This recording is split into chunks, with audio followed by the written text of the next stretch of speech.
Total Screen proudly presents their official podcast, On Screen, with your hosts, Tyson Gifford and William Roerig.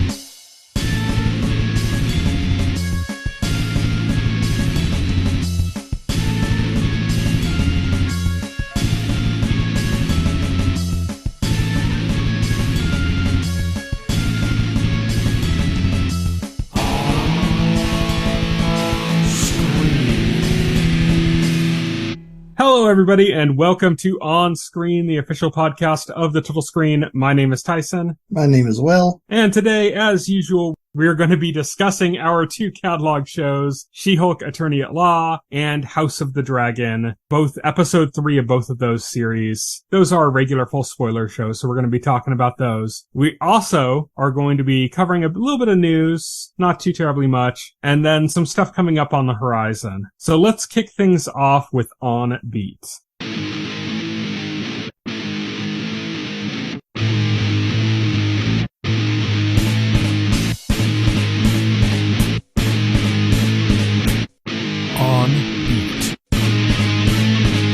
On Beat is our news segment, and we're going to start things off with the Creative Arts Emmy Awards, which is basically all of the Emmys that nobody cares about. It's sad. I mean, some of the stuff I care about. Some of the stuff I don't know why it's been pushed to Creative Arts Emmys, but, you know, like Best Animated Program, why is that in the Creative Arts Emmys? Yeah, I guess animated programs aren't as important as serious live action programs anymore. Yeah. I don't know. It's just kind of weird. But anyways, that's where we're kicking things off on Creative Arts Emmys is with Best Animated Program. It went to Arcane. I know, like, people are really hyped on this. I still haven't watched it. You really liked it. Yeah, oh yeah, it's good. Yeah, I've heard like lots of good stuff about it online from animators and stuff that really like it for all the techniques it uses and stuff. Oh yeah, it's beautiful, like animation wise. It's kind of like the animated series version of like Into the Spider-Verse in the sense that it uses like a bunch of different animation techniques and stuff, and it's really beloved by animators. Next up, Chadwick Boseman has posthumously won for Outstanding Voiceover for What If. Yeah, it was bittersweet hearing Chadwick Boseman in What If, because knowing that he's gone, but like getting to hear his voice one last time, because What If was like the last thing he recorded, did before he passed. So it was definitely, Chadwick Boseman's performances, was definitely like the highlight of that series for me. Like, even though like I didn't really care for What If overall. Yeah. Yeah. I think it's important as a posthumous win for Chadwick Boseman in general for his work within the MCU as a whole. Personally, I think that I would have, if I was to pick a role from What If to give like an award to, it would be Benedict Cumberbatch for his multiple versions of Doctor Strange in episode 4 of What If. But I think when you're doing like a posthumous award, it has kind of a different meaning. Yeah. It's not really about like the singular performance. It's more about like what did the person contribute to like an overall thing. In this case, the MCU as a whole. And this is just kind of like the last place you can honor him because he's not going to be in Black Panther 2 or, like they didn't film anything with that. So there's no chance for him to get something on his out there, Right. So next category is music supervision. And normally we wouldn't pay too terribly much attention to this, but this is for the winner is Stranger Things 4 for the episode Chapter 4, Dear Billy. That's the Running Up the Hill episode. Yeah, that was an iconic scene from the season. Yeah. That became so huge that it made what was a like 40-year-old song like chart again. Yeah, it did. I mean, it was a good scene. It was a big pop culture thing. I feel like the fact that it like blew up so big is the reason it got the award. It's also what's interesting about this award in general, is just the fact that it was such a huge deal. There were 2 big music moments in Stranger Things 4. The second one doesn't qualify for this Emmys. It could be in the next year's Emmys, because it just missed the cutoff date, basically. Same thing's going to be true for like Better Call Saul. So Better Call Saul could get nominations for the first half of its season, but not the second half, because that was after the cutoff date. Which means Better Call Saul will be in this year's Emmys, but also next year's Emmys. Our last category for the Creative Arts Emmys, though, was a television movie, and it was won by the Chip and Dale movie on Disney+. So I quite enjoyed it. I think some people I saw were like really delighted by it. I think it wasn't that good. Like it was a fun movie. It kind of had a little bit of a Roger Rabbit feel to it in the way like there was this integration of like tunes and real people, and there was kind of issues there and stuff. It wasn't as biting or as interesting as Roger Rabbit was though. It's modern Disney, so they're not. Yeah, they didn't really go that far with it, but it's fun. It had some funny parts. It had some cool just appearances. They had like ugly Sonic from like the first trailer of the Sonic the Hedgehog movie. Yeah, I saw that. Like, I couldn't believe they actually like managed that. Like, actually got approval from like Paramount and Sega or whatever to like include that.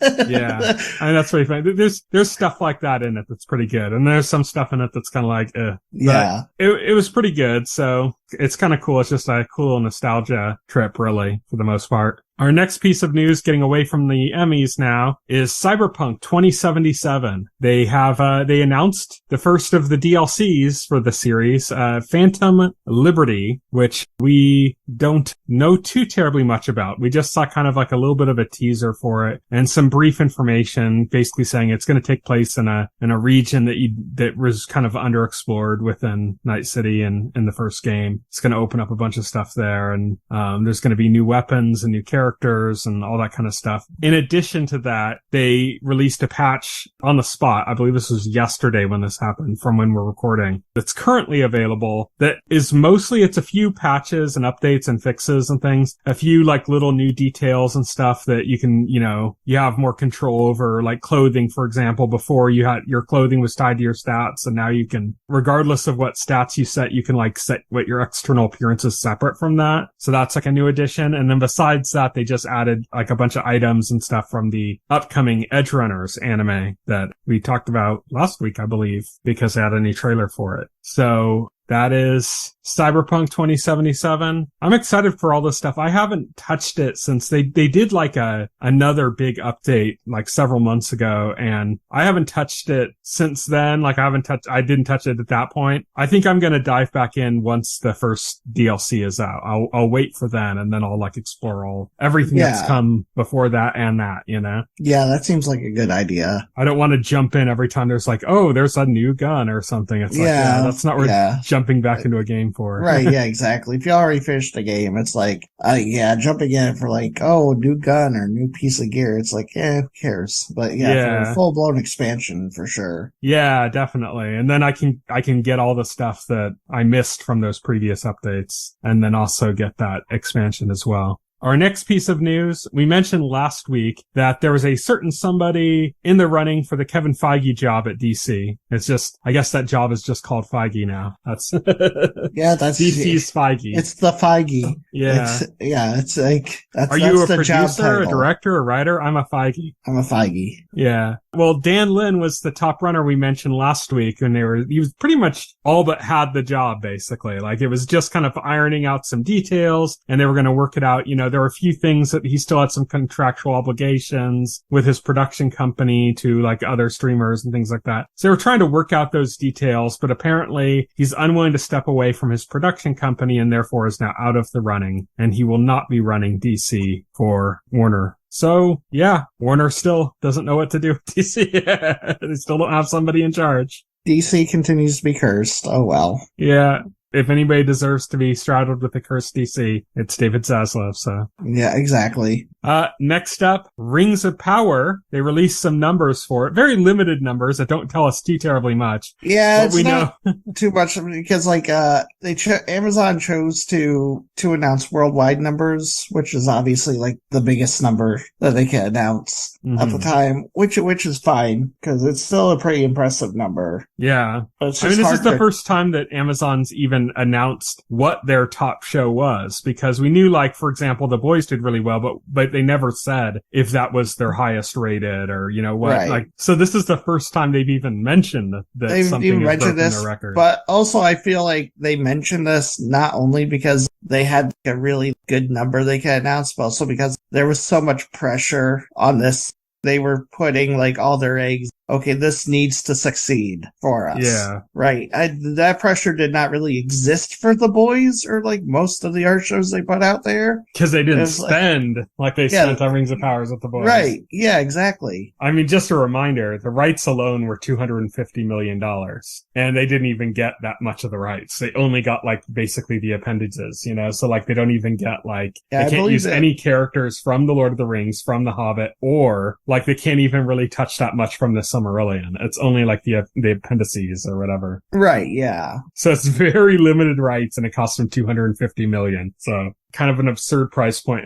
And because of that, if they're going to spend that much, then they had to go exceptional on the budget. They couldn't just do like kind of a mid-range production or something. They had to go way over, above and beyond in production values to merit what they ended up spending on the rights, which just added to the price as well. Insanely expensive show. 25 million worldwide that's good numbers. I think some people look at that and think like, oh, well, you know, that's the whole world. So if you think about just American numbers, they must be very low or something because that's the whole world. But like, if you look at box office numbers, for example, for like movies, and you look at domestic versus what happens in America, or domestic versus global, the domestic numbers are still like the lion's share of the amount of money that they bring in from the box office. So I was talking with you about this the other day, but Samba TV released their numbers that they had for the premieres. They said they estimate 1.8 million U.S. households watched the premiere Lord of the Rings of Power during its first 4 days available on Prime Video. And putting that into context with like other numbers that they have on other big streaming shows puts it like around on par with most of the stuff like Disney has put out with Marvel and Star Wars, and like just below like Stranger Things domestically, which is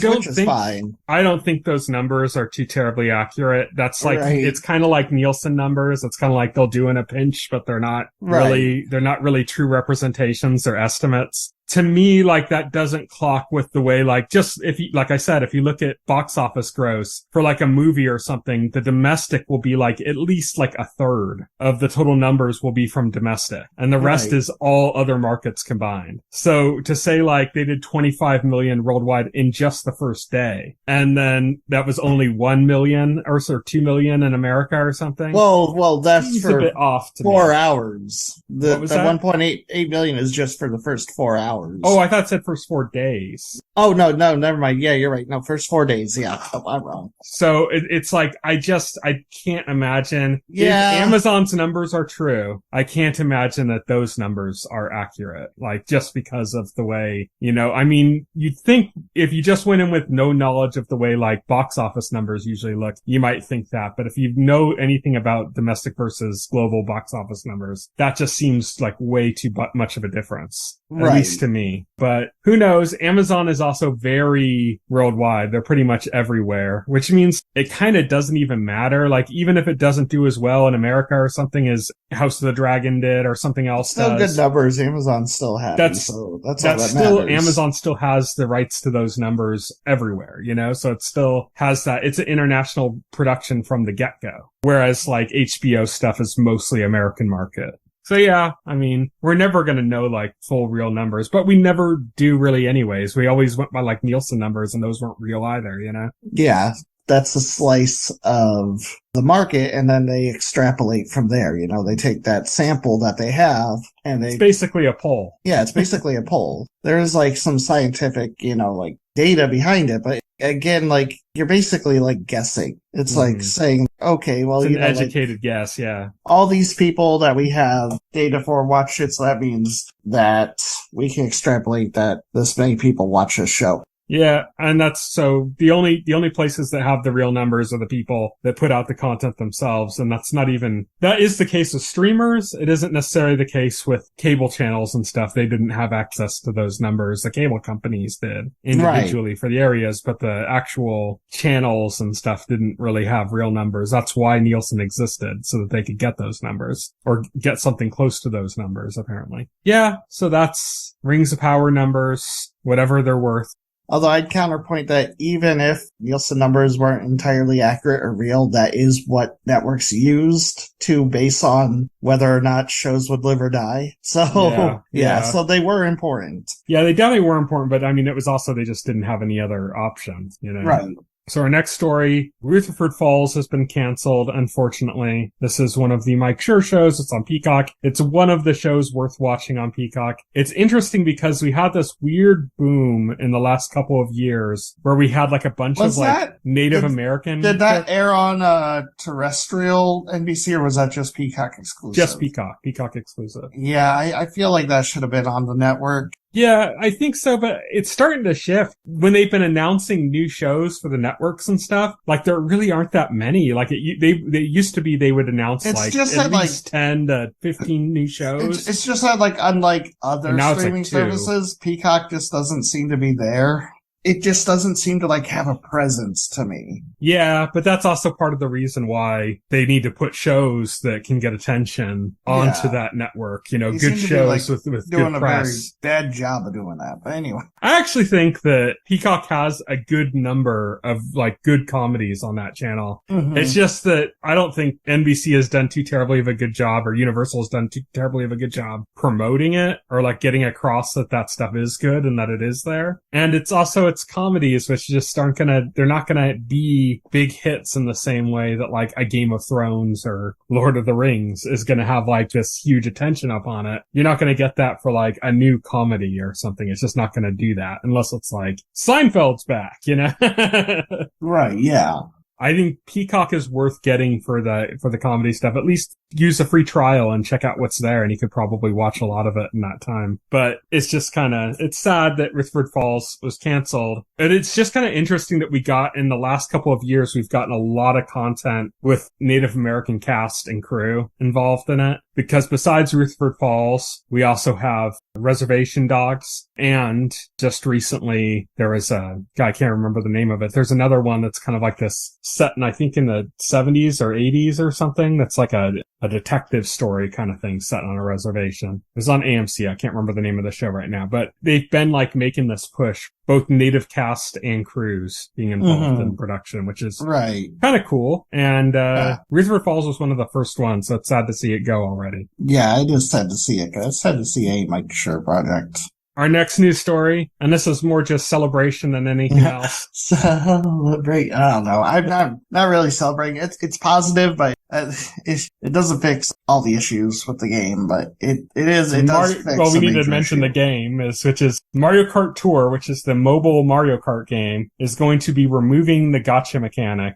To me, the good news about that isn't that the game's better. It's just anything that goes against gotcha is good news in my book. Yeah, gotcha sucks. I agree. Gotcha. It's not just that it's bad, but it's unhealthy, you know? It is. It encourages. There should be laws against it. And it's purposely designed. Like, they will hire mental health experts and like therapists to figure out how to manipulate people into addiction for these games to do these gotcha mechanics. Like, they literally hire people to try to make these games addictive. And gotcha is like kind of the main addictive element of those games. And it's crap. I think it's really bad for the industry as a whole and just bad for people that get sucked into it.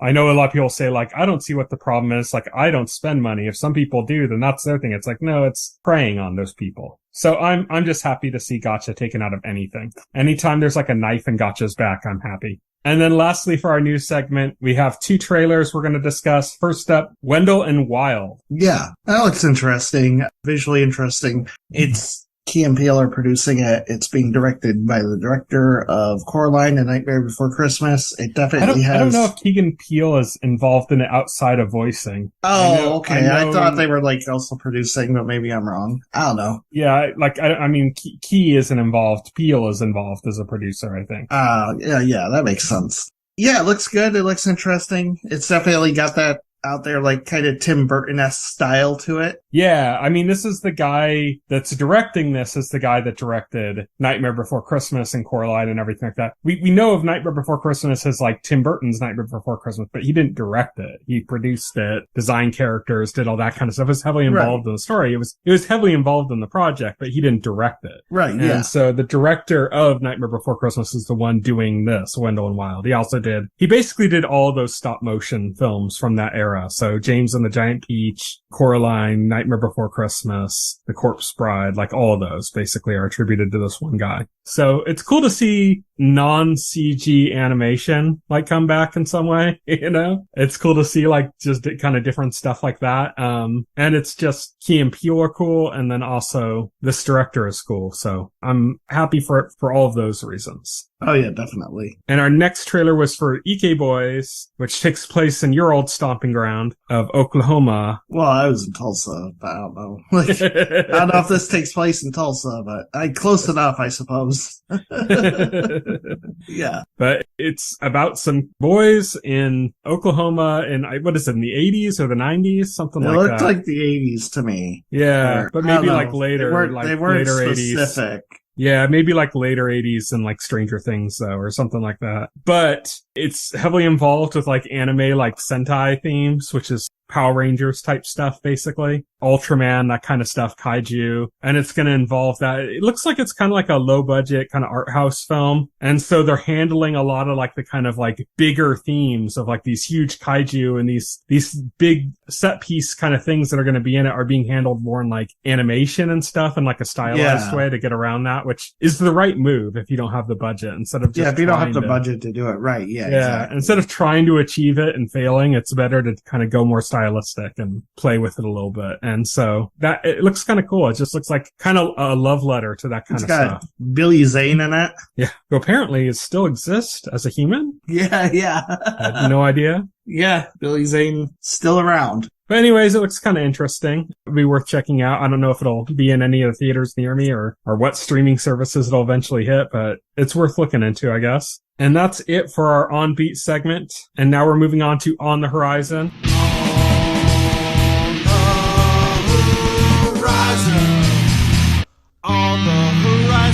On the Horizon is where we talk about stuff that's coming up in the next week or so. We're going to start things off with War of the Worlds. They're doing a new series adaptation on Epix that starts on Monday, September 12th. I don't have Epix, so I'll have to wait on this one. Yeah. And see if anybody cares about it. Is this going to be a good adaptation? Who knows? There's so many adaptations of War of the Worlds. Yeah. I remember like the Tom Cruise one back in the early 2000s? I think so, yeah. Yeah. I think that's late the last 90s, one I early watched. 2000s, something like that. But yeah, next up, Clerks 3 is hitting theaters in a limited capacity on Tuesday, September 13th. Kevin Smith's been recently, he's transitioned over mostly to just being a podcaster rather than a director. Right. But he still does occasional projects, but he's kind of putting it more as like a podcast forward kind of thing. So what he'll do is he'll like book out theaters in small areas, do screenings, and then like mix that with like a press junket, or not press junket, but like an appearance where he'll show up and speak to an audience and take questions and stuff. And then they'll also watch the movie. And he's kind of been doing this thing. It's like a weird way to do it, kind of like outside of the typical Hollywood system, I guess. Like it's still hitting some theaters, but it's for the most part, he's kind of unconcerned about a wide theatrical release. So it'll be interesting to see like how wide this one releases, because this one is of course bigger than like say Tusk or Red State as far as like,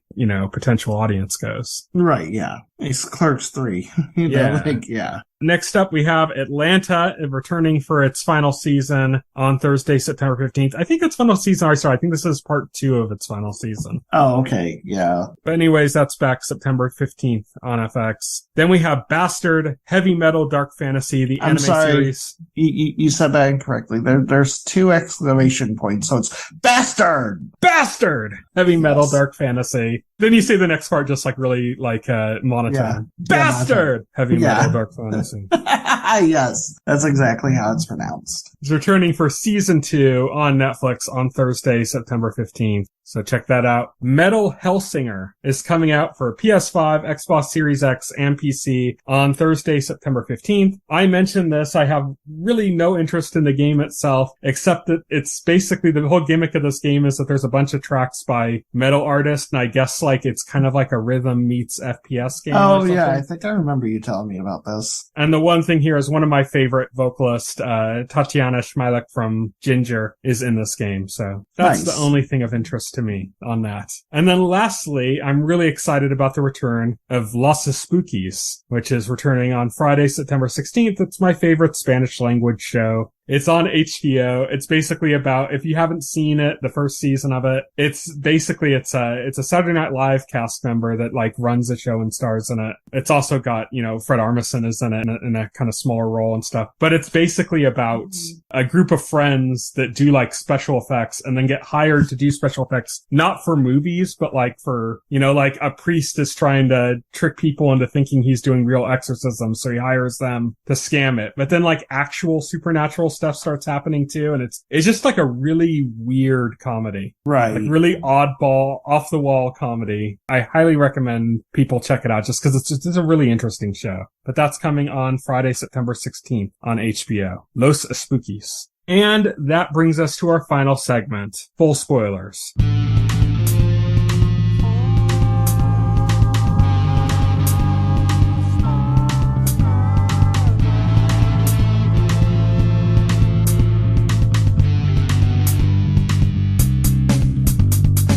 This week on Full Spoilers, we're going to be talking about She-Hulk, Attorney at Law, Episode 3, The People versus Emile Blonski. And we're also going to be talking about House of the Dragon, Episode 3, Second of His Name. So we're going to start things off with She-Hulk, Attorney at Law, Episode 3, The People versus Emile Blonski. What are your thoughts? Okay, my thoughts are, I like this episode the best so far. I'm still not sold on She-Hulk as a show, but this was a better episode than the last two. Mostly entirely because there's more like better character interactions. Or is it just more that they're in court? No, the court stuff sucked. The court stuff involved the crappy DA character, the sexist DA character who the show needs to drop immediately because he's horrible. He's just like a cardboard fucking caricature. And that always drags show. Why is this caricature still a thing? Like, first episode, sure, like a one-off gag. Get rid of it. It sucks. It's dragging the show down. Well, court also includes the court that happened with the Abomination as well. That was also a court setting. It just wasn't in a physical courthouse because they couldn't. Yeah, the stuff with the Abomination was good. The stuff with Wong was good. I liked the Wong stuff. I like that he came in late and that when they finally were like, okay, and Wong, we're gonna need to talk about your involvement in this crime, and he's like, I gotta go. I gotta go. I was thinking about the main reason She-Hulk doesn't work for me. I think I realized is like, this is essentially a half hour, like 20 minutes, it's 20 minutes in actuality, comedy show that's trying to structure its narrative and plot like it's an MCU movie or like other MCU shows. It's trying to have like this narrative. It's like, just be a sitcom.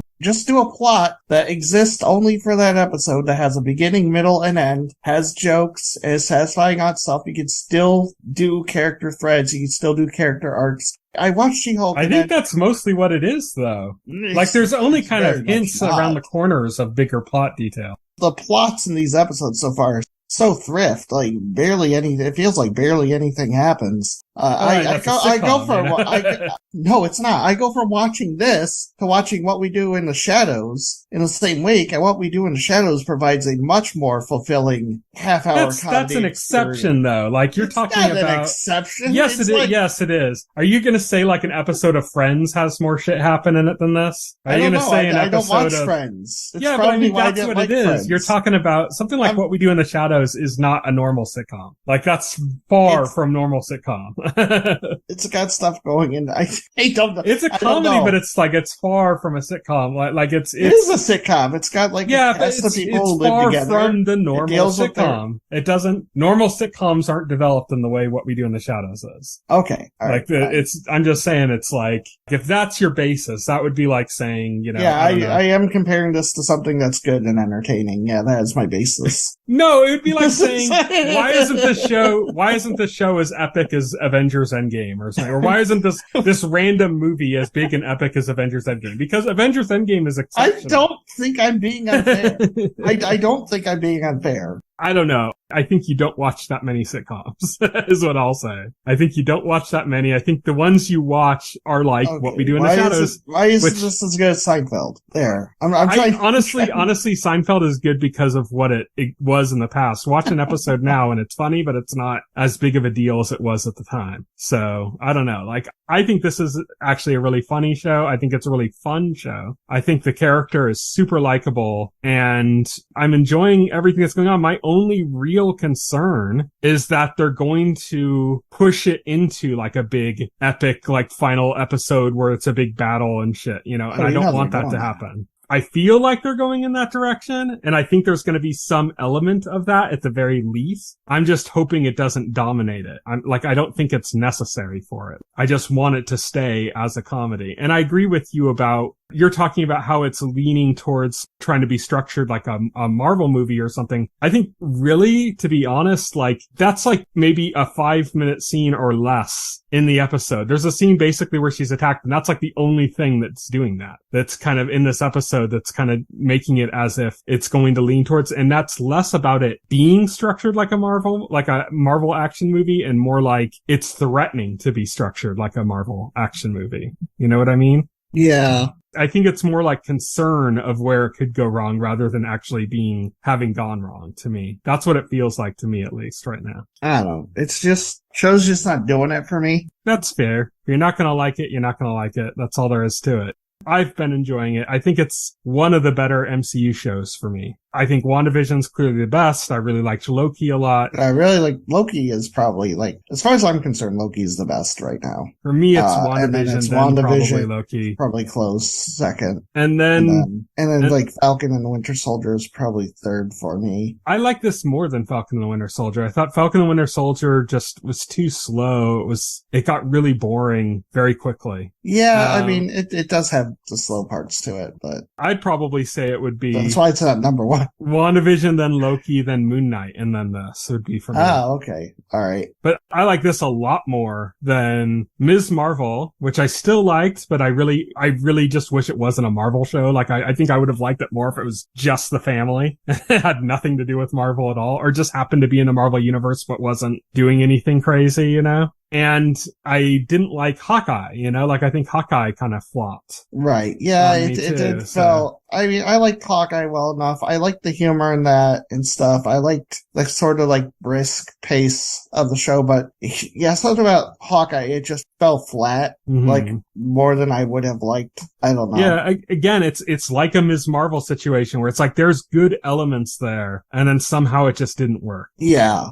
As a whole. I like She-Hulk a lot better than both of those, so I think it's more consistently a fun show than either of those. I think She-Hulk needs a better supporting cast. The supporting cast so far is kind of terrible. Even though they made a joke of it in this episode about how there were going to be guest spots constantly, and they did like a meta joke where she's like, just remember whose show this is, or something. I think that's honestly some of the best stuff. Like, I think the best part about She-Hulk as a whole is Tatiana Maslany. Yeah, she's great. She's amazing in her character, in her role. She's so good in it. It's really funny. Here's the thing. Marvel, I don't think it's a hot take to say that Marvel has the casting down to like a science at this point. Yeah. Because they seem to be really good at that. The casting is definitely not the issue. I think she's perfect as Jen Walters, She-Hulk. I just think the material isn't strong enough to match her performance. That's fine. I just think that like where it's most interesting besides her is in the cameos. Yeah. Like the cameo of Neil Blonski,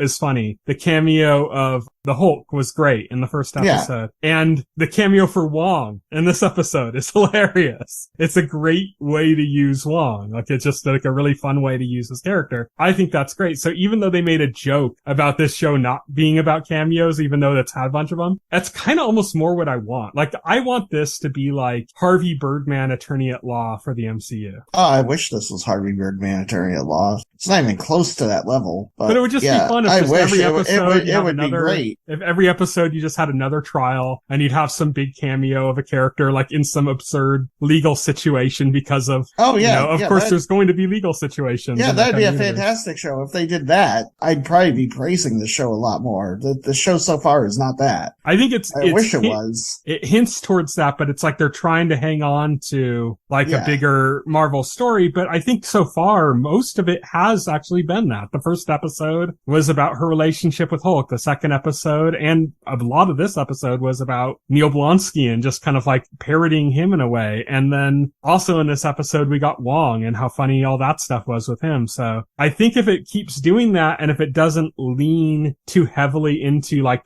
basically what the final scene in this episode was, if it doesn't lean towards that. Oh, it's gonna lean towards that pretty heavily. We know. But they haven't done it yet. Like so far, you say that's like it's doing too much of that, but so far those parts have been like, 1 minute, 2 minute scenes, in an episode. That's it. It still isn't the majority of the show. So I know it's gotta be there to some extent. Like I know it's going to be. I just hope it doesn't overwhelm the other aspects of the show. Okay. That's my concern. Fair. Let's move on to House of the Dragon, episode 3, second of his name, which brings an end to our favorite silent character. Yes. Rip Crab Feeder. Rip Crab Feeder. Too precious for this world. Too precious for this world. Yeah, this was another good episode. Not as strong as the last episode. Were you thrown by the opening scene with the one guy, not the crab feeder, but the other guy that was the guy that was basically being tortured by the crab feeder, and he's like, my prince will kill you, and he's like, yes, my prince, save me, and then he gets crushed by. It just felt almost like a parody, I thought that was hilarious. I liked it. But that's very unlike the tone of House of the Dragon. It is.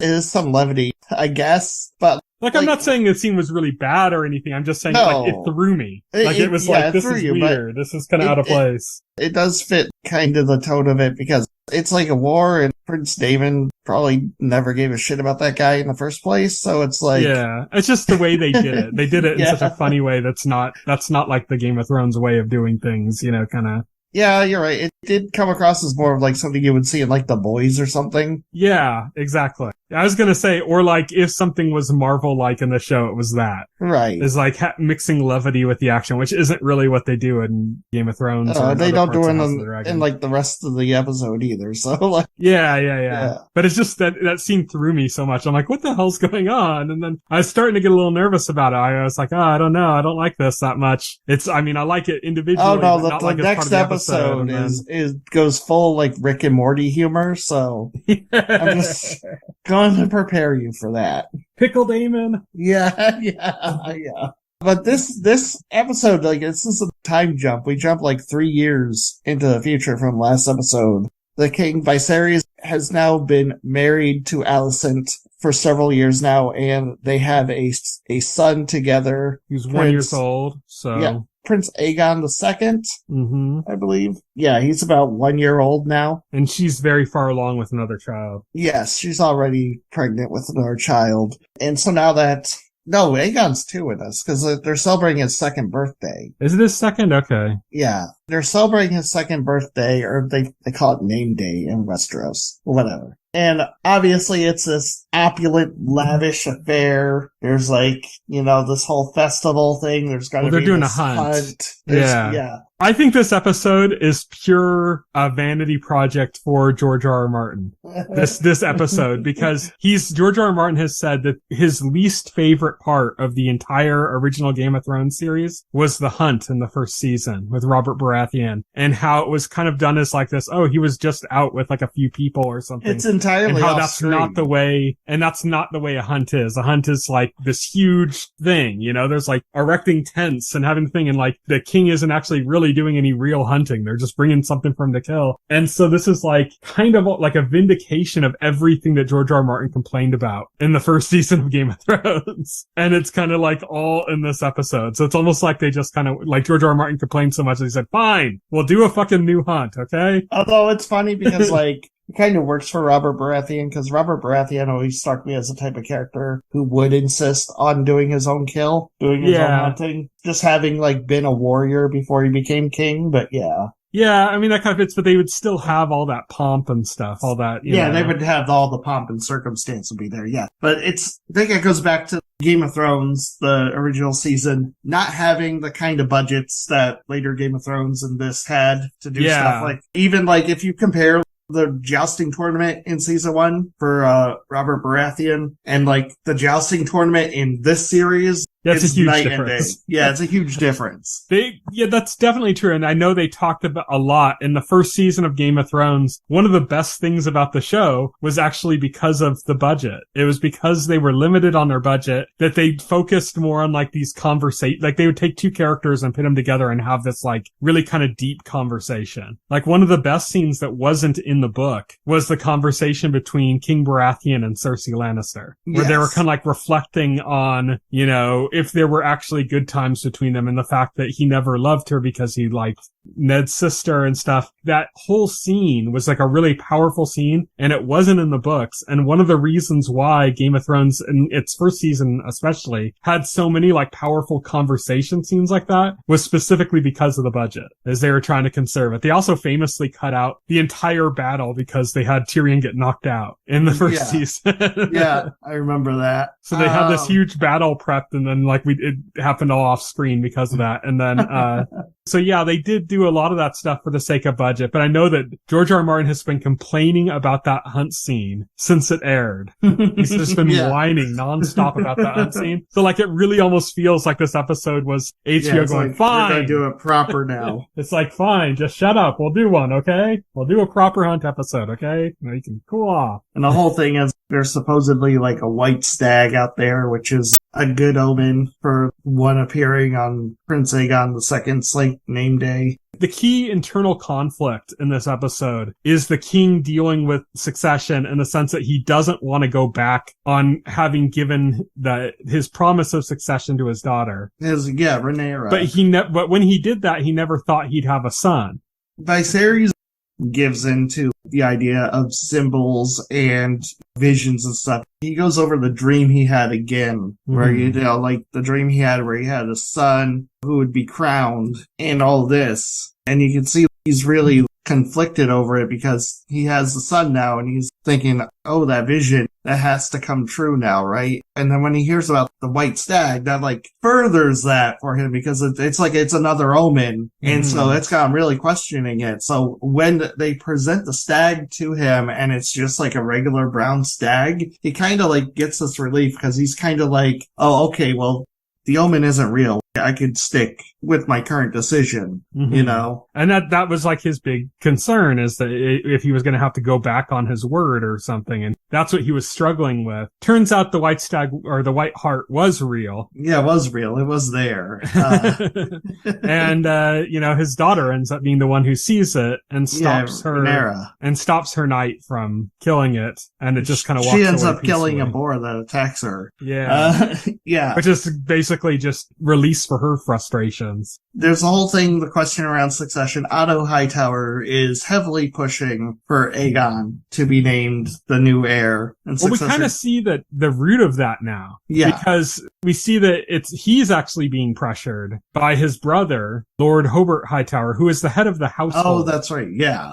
So that Otto is the hand of the king, but he's not the head of his household. His brother is the head of his household, and his brother is pushing him to make the king recognize Alicent's son as the heir, you know, and like basically saying like, you have to do this. And you can see Otto's like, he's not going to listen to me. And he's all, well, you have to make him listen to you. And so now you're seeing that like Otto isn't like the mastermind trying to manipulate the situation. He himself is under pressure. Yes. He doesn't seem to be too terribly wanting to be involved in this any more than he already is. He doesn't want to put pressure on the king any more than he already is. Meanwhile, Viserys is putting pressure on Rhaenyra to take a husband, you know. Jason Lannister, I heard him described as Westeros' first bro. Yeah, Jason Lannister, like, he's out there, like, bragging about his wealth. Casterly Rock is, like, so great, man.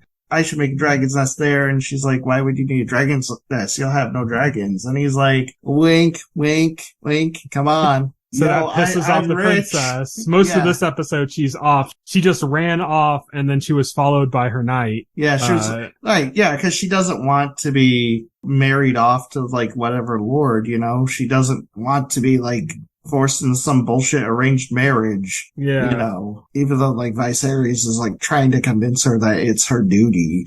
It is cool that they finally came to a conversation between each other where he admitted that he picked Alicent even though it wasn't the wise choice politically. Right. And that he gave her blessing to pick her own spouse. Yeah. He will come to regret that. I'm sure we're going to have another time skip before the next episode. Yeah. So I think in that next time skip, she still will have not made a choice. And I'm sure that's going to be something that will have been bothering him at this point. Right. Because it'll be like another couple years and he's going to be like, you still haven't fucking picked somebody? Jesus Christ. Yeah. And Otto Hightower trying to find a solution to the whole question about the line of succession comes to a very indecent proposal. He tries to kill two birds with one stone. The whole thing about Rhaenyra getting betrothed and the question of the line of succession by making a very indecent proposal that Viserys just like weds her to Aegon. Yeah. And it's like to his like 2-year-old son or whatever. Yeah, exactly. And Viserys' reaction is just like, no, what the fuck? It's like, we know that you weren't keen on sleeping with a 12-year-old girl, but would you be keen on your daughter sleeping with her 2-year-old brother? Yeah, really. So he's definitely not into that. Although, to be fair, I don't think there was any intention for her to sleep with Aegon. That marriage puts to rest any question about the line of succession and puts together like any fears people have about like conflict. And it's like, yeah, but it's a shitty thing to do. So no. So one of the king's most trusted advisors that we haven't talked about is Lord Lionel Strong. Yes, I just wanted to get to that right now. Yeah, because he's great. Lionel Strong. So he does something interesting in this episode where he tries to provide Viserys an answer to the question of who Rhaenyra should marry. And he kind of comes at the king with like, and I told you so, but he doesn't say it like that.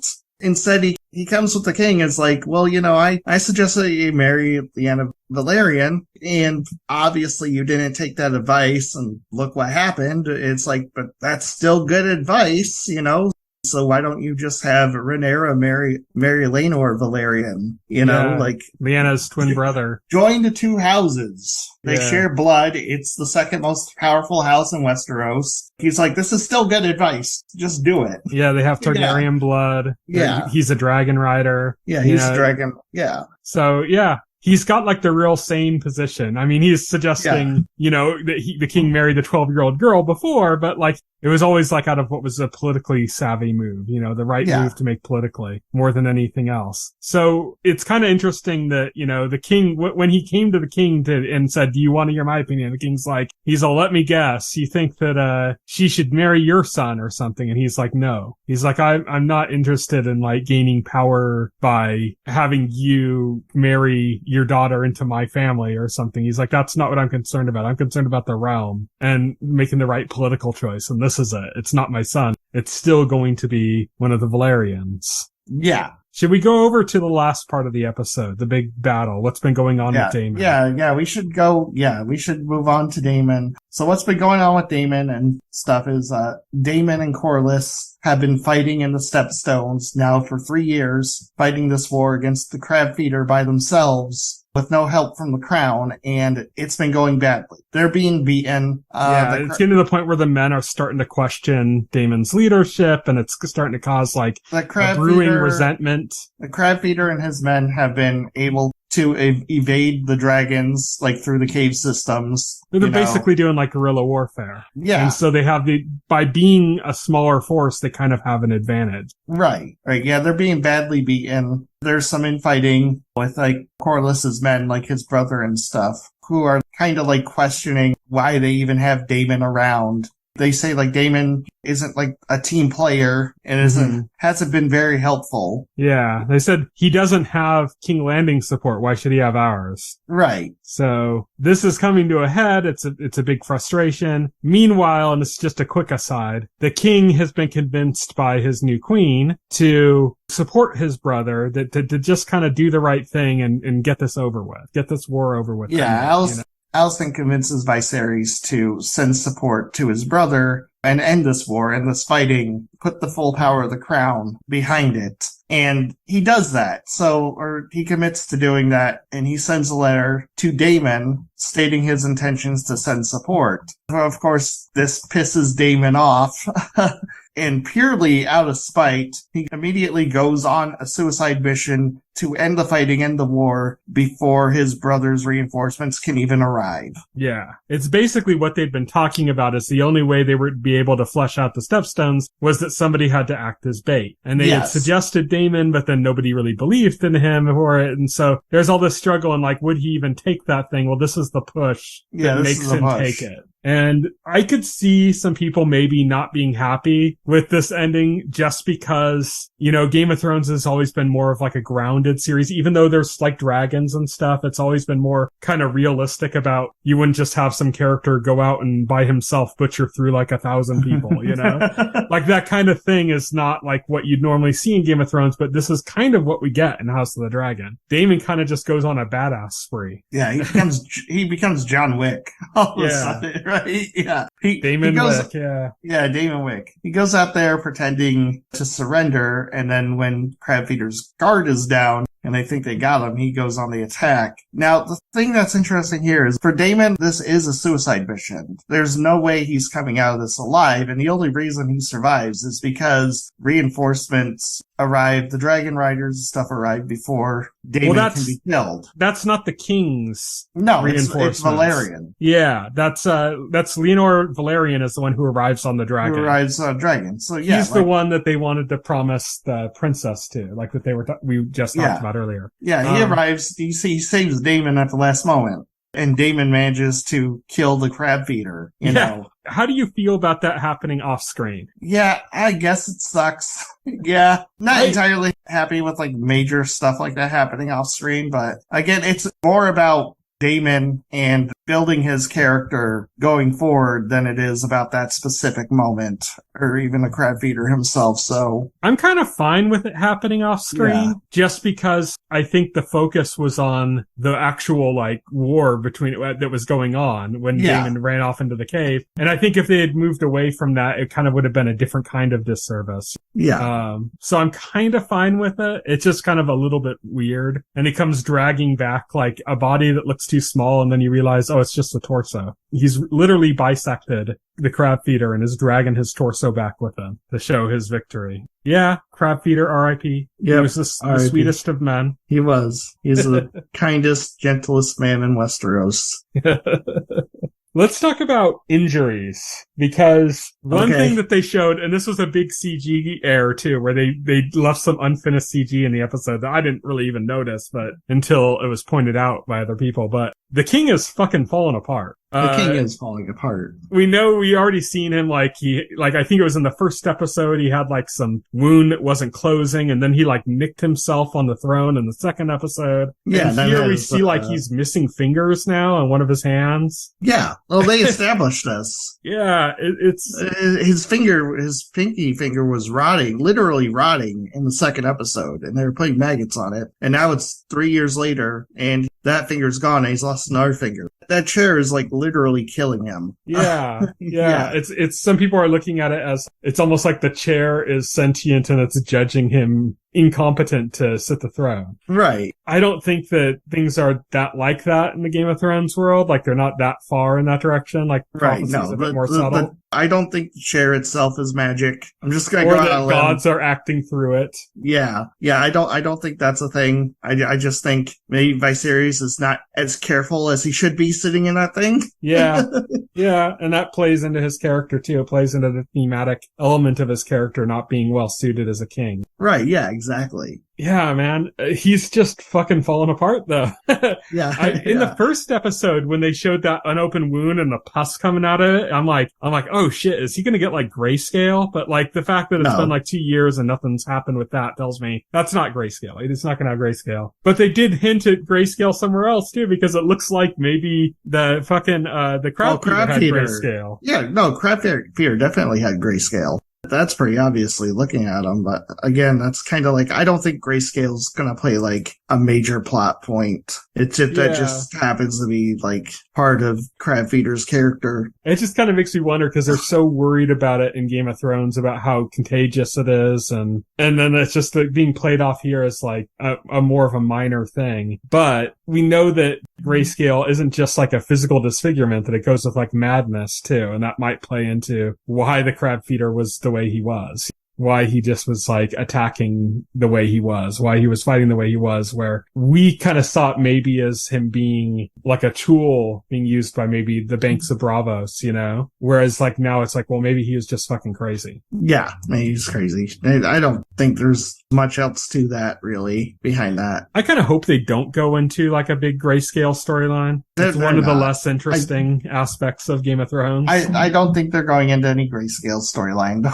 Don't worry about that. But back to the main point, though, is that the king is fucking falling apart in that chair. Yes. And it just feels like we're getting closer and closer to the king dying. Well, yeah, we're doing time jumps. And to be honest, like, the big stuff that we're watching this for, right? The actual war stuff is not going to happen until he's dead, because as long as he's alive, like, people can squabble over, like, okay, what's the line of succession? But it's not really a pressing issue as long as the king is alive, and people can still talk in his ear and try to manipulate him into one way or the other. But as soon as he dies, then that becomes, okay, somebody needs to take that throne. It's a pressing issue, and that's when shit hits the fan, because then you got multiple people trying to take that throne. I think Daemon is being set up right now to at least appear as he's going to be everything we thought he was before we realized he was more than that, if you know what I mean. In the first episode, he kind of was set up initially almost like a mustache-twirling villain, as we described him. And then we find out he's got a little bit more depth to that. He's uncertain about things. But after the way he reacted to the king's letter, the way he went on the suicide mission, and then the fact that he succeeded on that suicide mission makes me feel like he's going to lean into that now. Like he's kind of becoming what we thought he was initially. Yeah, it's possible. So that's kind of where I feel like things are kind of moving. And then that could set up, we're not necessarily going to have anything major happen between the factions of Westeros until the king dies. But I don't know, like, I feel like now we're in a position where he might actually lead his brother to his death. Like, Daemon might be partly responsible for what eventually ends up killing the king. It's possible. I mean, I don't know. He seems like he has enough bitterness for it now, you know? Right, yeah. Yeah, like, I don't know how the king is supposed to die, so, like, it's possible. Anything could happen. I don't think it's happening next episode, but it's gonna happen soon. Yeah, especially it should happen within the season, you know? Yeah, it should happen. Yeah, like, Viserys is like this series Robert Baratheon, right? He has to die. Robert Baratheon also wasn't going to make it through season 1 of Game of Thrones. Yeah. So, yeah. Yeah, definitely. And we ended up losing Baratheon, like maybe 2/3 of the way through the season? Yeah. So that's it for this week's Full Spoilers. Next week on Full Spoilers, we will, of course, be continuing our discussion of both She-Hulk and House of the Dragon, and whatever news stories come up, whatever things come up on the horizon that are going to be releasing in the next week after that. So until then, you can follow me on Twitter. I am at Tyson Gifford. You can follow Will. He is at Voxel Hero. Check out our SoundCloud page, our Facebook, anything like that. Just check those out. And thank you, everybody, for listening. Good night. Good night. Thank you for listening to the OnScreen podcast, the official podcast of The Little Screen. Visit our website at littlescreen.com. This podcast can be found on any major podcast client, including Pocket Cast and Apple Podcast. The entire backlog of this podcast and other content can be found on our YouTube channel.